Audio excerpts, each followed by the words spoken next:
नमस्कार। आज हम भारतीय संविधान की उन सूचियों पर थोड़ी गहराई से बात करेंगे जो अक्सर नज़रअंदाज हो जाती हैं। अनुसूचियाँ। हमारे पास इन 12 अनुसूचियों का पूरा ब्यौरा है और आज हम यही समझने की कोशिश करेंगे कि ये संविधान के लिए इतनी ज़रूरी क्यों है और इनमें है क्या असल में। हाँ, ये जरूरी सवाल है। संविधान की बात तो खूब होती है, पर ये अनुसूचियाँ, इनका क्या रोल है? क्या ये सिर्फ मतलब एक्स्ट्रा पन्ने हैं? नहीं, देखिए, ये सिर्फ एक्स्ट्रा पन्ने या परिशिष्ट नहीं है। असल में संविधान के जो मुख्य अनुच्छेद हैं, उनके साथ मिलकर ये अनुसूचियां उसे मुकम्मल करती हैं। इनमें अक्सर वो डिटेल्स, वो लिस्ट होती हैं जो शायद मेन टेक्स्ट में फिट नहीं होती, लेकिन जरूरी बहुत है। आप इन्हें संविधान का ही हिस्सा समझिए जो उसे प्रैक्टिकल बनाता है। अच्छा, दिलचस्प।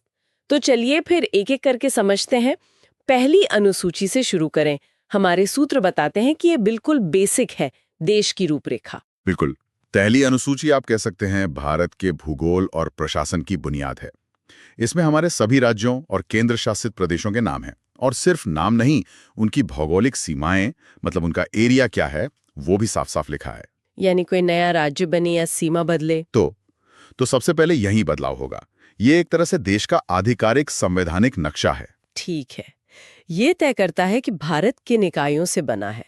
अच्छा, अब दूसरी अनुसूची, इसमें वेतन और भत्तों की बात है। ये क्यों जरूरी है? हाँ, दूसरी अनुसूची कुछ बहुत ही महत्वपूर्ण संवैधानिक पदों की स्वतंत्रता और गरिमा बनाए रखने के लिए है। इसमें राष्ट्रपति, राज्यों के राज्यपाल, लोकसभा अध्यक्ष और उपाध्यक्ष, राज्यसभा के सभापति और उपसभापति, और विधानसभाओं के भी? हाँ, विधानसभा अध्यक्ष उपाध्यक्ष, विधान परिषद सभापति उपसभापति, सुप्रीम कोर्ट और हाई कोर्ट के जज और सीएजी, इन सब के वेतन, भत्ते और विशेषाधिकारों का जिक्र है। अलग से अनुसूची में क्यों रखा? मतलब ये सामान्य कानूनों से तय नहीं हो सकते थे? देखिए, इसका एक गहरा मकसद है इन पदों की स्वायत्ता। अगर इनके वेतन भत्ते रोजमर्रा की राजनीति पर निर्भर होते तो शायद उन पर दबाव बनाना आसान होता। संविधान में इन्हें जगह देकर इनके पारिश्रमिक को एक तरह की सुरक्षा दी गई है, ताकि वो बिना किसी बाहरी प्रभाव के निष्पक्ष काम कर सकें। समझ गई। मतलब ये वित्तीय सुरक्षा उनकी निष्पक्षता के लिए है। अच्छा, पद तय हो गए, वेतन तय हो गए, तो अगला कदम शायद उनकी निष्ठा का होगा। तीसरी अनुसूची इसी से जुड़ी है, शपथ और प्रतिज्ञा। एकदम सही। तीसरी अनुसूची में अलग अलग शपथ और प्रतिज्ञाओं के तय फॉर्मेट दिए गए हैं। ये उन लोगों के लिए हैं जो केंद्र या राज्य के मंत्री बनते हैं, संसद या विधानसभा के सदस्य या उम्मीदवार होते हैं, जज बनते हैं या सीएजी जैसे पदों पर आते हैं। तो ये सिर्फ एक रस्म है? नहीं, ये सिर्फ रस्म नहीं है। ये फॉर्मेट तय करते हैं कि हर पद संभालने वाला व्यक्ति संविधान के प्रति वफादारी, देश की एकता और अखंडता बनाए रखने और अपने काम को ईमानदारी से करने की एक जैसी स्पष्ट शपथ ले। ये एक तरह का पब्लिक कमिटमेंट है। पद संभालने की औपचारिक और नैतिक मोहर। अच्छा, पद हो गए, निष्ठा हो गई, अब आते हैं प्रतिनिधित्व पर। चौथी अनुसूची, इसका संबंध राज्यसभा में सीटों के आवंटन से है ना? ये कैसे काम करता है? हाँ, चौथी अनुसूची हमारे फेडरल स्ट्रक्चर यानी संघीय ढांचे का एक अहम पहलू है। ये तय करती है कि संसद के ऊपरी सदन राज्यसभा में किस राज्य या केंद्र शासित प्रदेश को कितनी सीटें मिलेंगी। और ये किस आधार पर तय होता है? ये आवंटन मुख्य रूप से जनसंख्या के अनुपात में होता है। हालांकि छोटे राज्यों का भी ध्यान रखा जाता है। इसका सीधा मतलब है कि जब राष्ट्रीय स्तर पर कानून बने तो राज्यों की आवाज भी सुनी जाए। ये केंद्र और राज्यों के बीच पावर बैलेंस का एक तरीका है, हर राज्य का प्रतिनिधित्व हो। तो ये राज्यों को नेशनल पॉलिसी में हिस्सेदारी देने का संवैधानिक तरीका हुआ। हाँ। अच्छा, अब पांचवी और छठी अनुसूची ये थोड़ी अलग है। विशेष क्षेत्रों, अनुसूचित और जनजातीय क्षेत्रों के प्रशासन से जुड़ी हैं। इनमें क्या फर्क है? हाँ, ये दोनों अनुसूचियां दिखाती हैं कि हमारा संविधान कितना फ्लेक्सिबल है और देश की विविधता को कैसे समझता है। पांचवी अनुसूची, ये असम, मेघालय, त्रिपुरा और मिजोरम को छोड़कर देश के बाकी हिस्सों में जो अनुसूचित क्षेत्र हैं और वहां रहने वाली अनुसूचित जनजातियां हैं, उनके प्रशासन और नियंत्रण के लिए विशेष प्रावधान करती है। इसमें राज्यपाल को कुछ खास शक्तियां मिलती हैं ताकि वो जनजातीय समुदायों के हितों की रक्षा कर सकें, उनके लिए अलग नियम बना सकें। और छठी, वो इन 4 राज्यों के लिए है? हाँ, छठी अनुसूची खास तौर पर इन 4 उत्तर पूर्वी राज्यों असम, मेघालय, त्रिपुरा और मिजोरम के जनजातीय क्षेत्रों के लिए है। इन इलाकों की अपनी अलग सांस्कृतिक पहचान है, स्वशासन की परंपराएं हैं। तो छठी अनुसूची के तहत स्वायत्त जिला परिषदें बनती हैं, ऑटोनमस डिस्ट्रिक्ट काउंसिल्स। इन परिषदों को अपने इलाके के लिए कानून बनाने, न्याय करने और प्रशासन चलाने के काफी अधिकार होते हैं। ये वाकई दिलचस्प है कि संविधान कैसे कुछ इलाकों की खास जरूरतों को पहचानकर उन्हें अपने तरीके से शासन चलाने का हक देता है।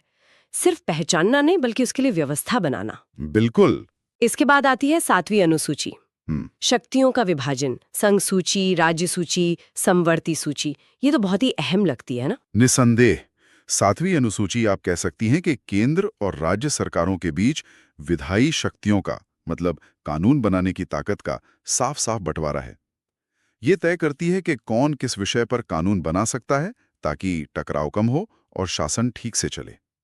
इसमें 3 लिस्ट हैं। हाँ, वो कौन कौन सी? पहली है संघ सूची या यूनियन लिस्ट। इस पर सिर्फ संसद कानून बना सकती है। इसमें राष्ट्रीय महत्व के विषय हैं, जैसे डिफेंस, विदेश नीति, करेंसी, रेलवे, जनगणना। करीब 100 विषय हैं इसमें। दूसरी है राज्य सूची या स्टेट लिस्ट। इस पर आमतौर पर राज्य की विधानसभाएं कानून बनाती हैं। इसमें क्षेत्रीय महत्व के विषय हैं, पुलिस, पब्लिक ऑर्डर, खेती, स्वास्थ्य, लोकल गवर्नमेंट। इसमें लगभग 61 विषय हैं। और तीसरी है समवर्ती सूची यानी कॉन्करेंट लिस्ट। इस पर संसद और राज्य विधानसभा दोनों कानून बना सकते हैं, जैसे शिक्षा, जंगल, बिजली, ट्रेड यूनियन, शादी, गोद लेना। इसमें करीब 52 विषय हैं। और अगर दोनों कानून बना दें तो? हाँ, अगर टकराव हो तो आमतौर पर संसद का कानून माना जाता है। तो संक्षेप में ये लिस्ट तय करती है कि किसका काम क्या है। और यही स्पष्टता जरूरी है भारत जैसे बड़े और विविध देश में केंद्र राज्य संबंधों के लिए। ये शक्तियों का बंटवारा वाकई शासन के लिए बहुत जरूरी है। चलिए अब भाषाओं पर आते हैं। 8वीं अनुसूची, भारत की आधिकारिक भाषाएं। इसमें कितनी भाषाएं हैं और इसका क्या महत्व है? 8वीं अनुसूची आप कह सकती हैं भारत की भाषाई विविधता का संवैधानिक सम्मान है। इसमें उन भाषाओं की लिस्ट है जिन्हें अनुसूचित भाषाएं माना गया है।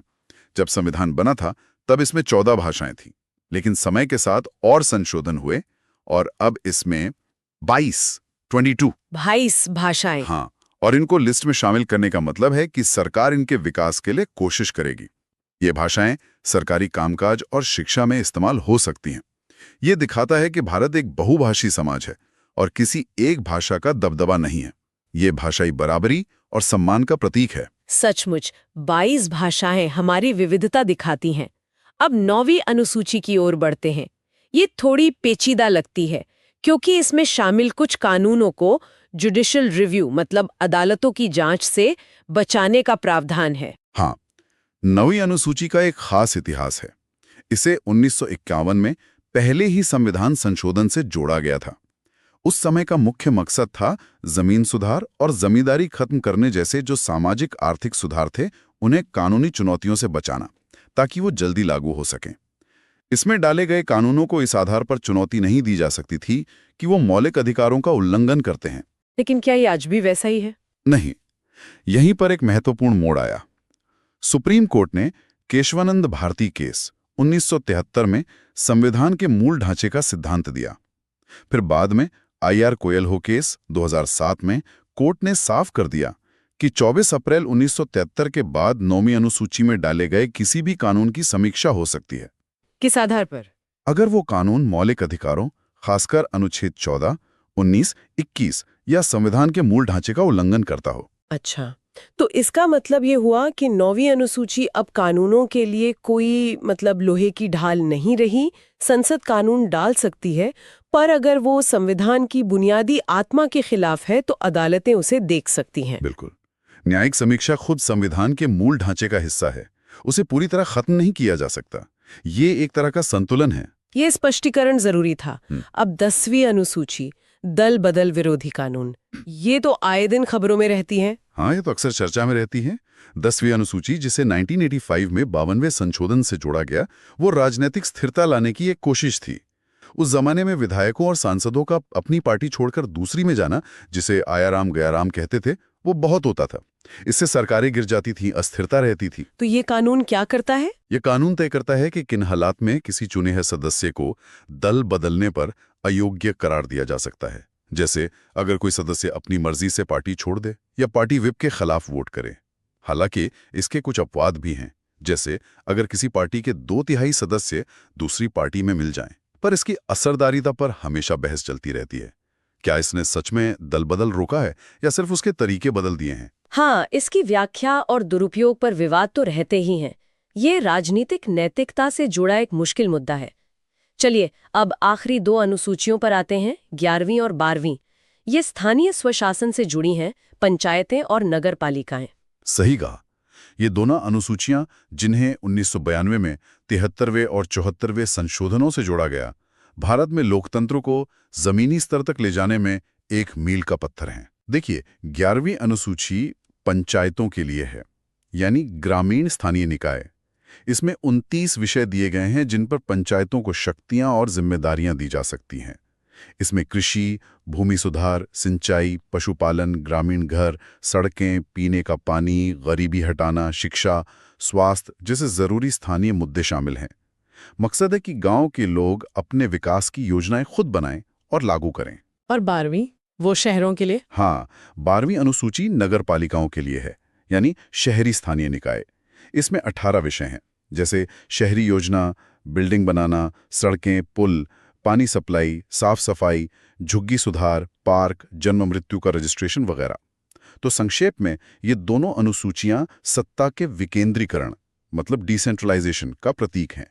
शासन सिर्फ दिल्ली या राजधानियों से न चले, बल्कि आम लोगों की भागीदारी से उनके अपने गांव और शहर में भी चले। ये वाकई लोकतंत्र को मजबूत करने वाले कदम लगते हैं। अच्छा, इन सबको याद रखने के लिए एक मजेदार लाइन भी है हमारे पास। राजा वेतन शपथ से राज्य अनुसूचित जनजाति के संघीय भाषा कानून को दल पंचायत नगर तक पहुंचाता है। क्या ये सच में काम करती है? हाँ, ये एक पॉपुलर निमोनिक है, मतलब याद रखने में मदद करने वाला एक तरीका। ये शुरू करने वालों के लिए अनुसूचियों का क्रम और उनका मेन टॉपिक याद रखने में मददगार हो सकता है। देखिए, राजा मतलब राज्य यूटी पहली, वेतन मतलब वेतन भत्ते दूसरी, शपथ मतलब शपथ प्रतिज्ञा तीसरी, राज्य मतलब राज्यसभा सीटें चौथी, अनुसूचित जनजाति मतलब अनुसूचित जनजातीय क्षेत्र पांचवी छठी, संघीय मतलब संघीय सूची शक्तियां सातवीं, भाषा मतलब भाषाएं आठवीं, कानून मतलब कुछ खास कानून नौवीं, दल मतलब दल बदल 10वीं, पंचायत मतलब पंचायतें 11वीं, नगर मतलब नगर पालिकाएं 12वीं। जाहिर है ये पूरी कहानी नहीं है, पर हाँ, क्रम याद रखने के लिए एक अच्छा शुरुआती बिंदु है ये। बहुत बढ़िया। तो ये थी भारतीय संविधान की 12 अनुसूचियों पर हमारी आज की चर्चा।